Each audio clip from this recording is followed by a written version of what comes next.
Perumpamaan Ameh Bilik Darjah Bersih dan Ceria.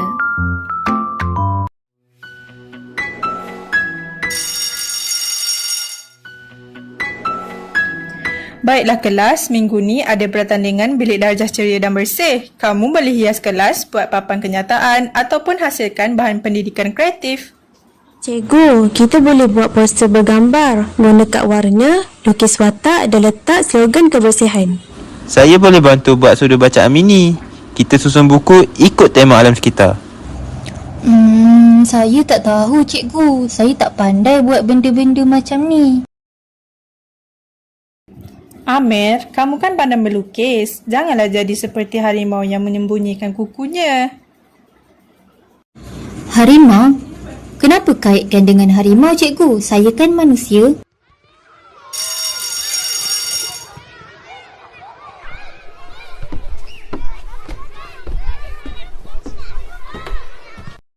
Amir, kenapa kamu tak nak cuba hias kelas sama-sama?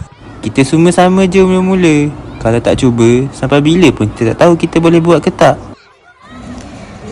Tapi saya takut rosakkan kerja kamu semua. Tak apa Amir, kita belajar sama-sama. Takkan nak jadi katak di bawah tempurung?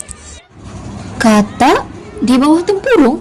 Tapi saya manusia. Saya bukan katak. Hahaha, kelakarlah kamu ni Amir. Itu perumpamaan. Maksudnya, orang yang tak nak keluar dari dunia sendiri, tak tahu dunia luar sebab asyik duduk tempat sama.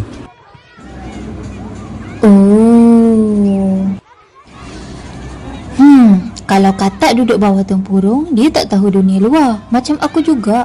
Tak cuba buat apa-apa, jadi aku tak tahu pun apa yang aku mampu buat. Nampak tak Amir? Kita dengar perumpamaan, lepas tu fikir, apa kaitan benda tu dengan situasi kita? Dari situ kita boleh faham maksud tersirat dia.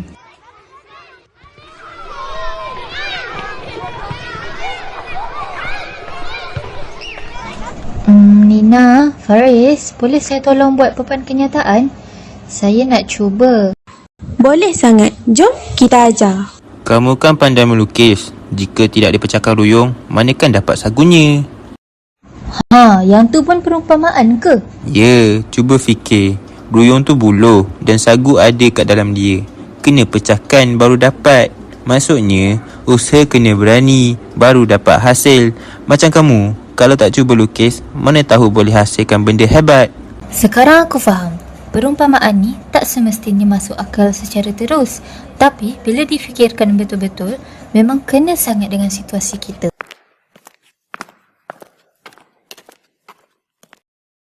Wah, kelas ini sangat ceria dan kemas. Kreatif sangat. Anak-anak dalam kelas ni bagaikan aur dengan tebing cikgu. Mereka saling bekerjasama dalam menyiapkan semua ni. Syabas Amir, nampaknya kamu dah keluar dari tempurung kamu. Saya seronok belajar perkara baru. Rupa-rupanya keluar dari tempurung ni tak menakutkan pun. Bagai katak di bawah tempurung bermaksud seseorang yang hanya tahu dirinya sendiri dan takut untuk tidak mencuba benda baru. Tapi seperti Amir, apabila kita berani melangkah keluar, kita akan temui dunia yang lebih luas, ilmu baru dan kawan-kawan yang menyokong.